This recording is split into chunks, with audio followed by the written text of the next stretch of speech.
Nakagat na ako ng alligator snapping turtle siguro once pa lang sa buong buhay ko kasi tinatry ko siyang picturean ng sobrang lapit. Tapos biglang naabot ako ng kanyang.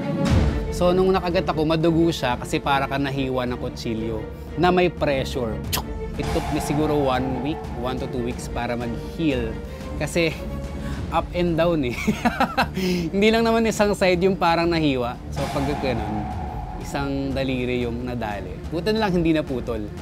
Part yun ng pag-aalaga ng mga exotic pets or animals in general na talagang minsan makakagat tayo. Kaya siguro choice ko na rin na hindi mag-alaga ng mga venomous na mga animals. Kung tutusin, hindi naman aatake ang mga alligator snapping turtle kung walang threat sa kanilang paligid. Paano natin maiiwasan ang makagat? Kung ito'y alaga, no, make sure na hindi mo basta-basta approach sa front dahil itong kamay mo baka ma-perceive niya yan as pagkain or na-threat siya na maaaring mag-snap. Akala natin napakabagal niya, pero mabilis yan pagka mag-snap. Pagtagal, natutuhan na raw ni Tito Jules ang proper handling sa mga alligator snapping turtle. Dito sa babang parte ng kanilang shell, safe na to kasi hindi tayo naabot ng ulo tapos hindi rin tayo naabot masyado ng kanilang mga paa. O minsan pwede rin ganito. Kaya lang pagdating dito, nakikita nyo, pwede ako maabot dito at madalas nakakalmot nga tayo dito. Sa wild, karaniwang naninirahan ang mga alligator snapping turtle sa mga lawa at ilog ng southern United States. Meron silang lingual lure. Yung lingual lure, ito yung panghuli nila ng isda.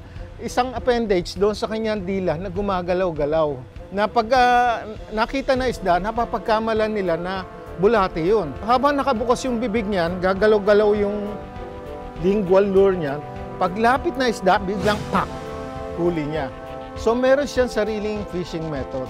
So napakaganda nun. Ngayon, balikan naman natin si Tito Jules. Meron din siyang boa constrictor, green tree python, dalawang ball python, leopard tortoise, sulcata tortoise, at dalawang red-footed tortoise. Kung kanina po nakita natin ang ating mga tortoises na nag-free roam lang sa aming mga garden, ito naman pong ating alligator snapping turtle ay nandito lang sa pond dahil hindi naman sila umaalis sa tubig.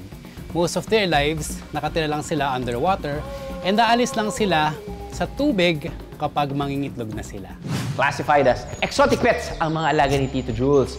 Para makapag-alaga ng ganitong hayop, kailangan kumuha ng permit sa Department of Environment and Natural Resources o DENR.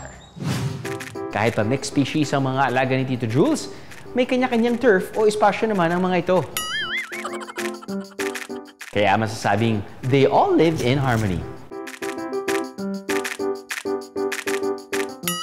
Minsan nga nagsishare pa sila sa pagkain. Ang pag-aalaga ng exotic pets, hindi lang para sa personal na kasiyahan.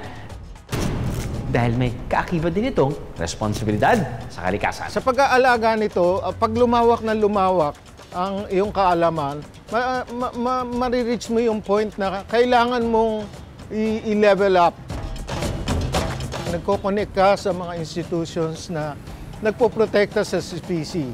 Dahil by doing so, hindi lang nakakatulong ka as a hobbyist doon sa nag-enjoy ka, nakakatulong ka sa conservation ng species.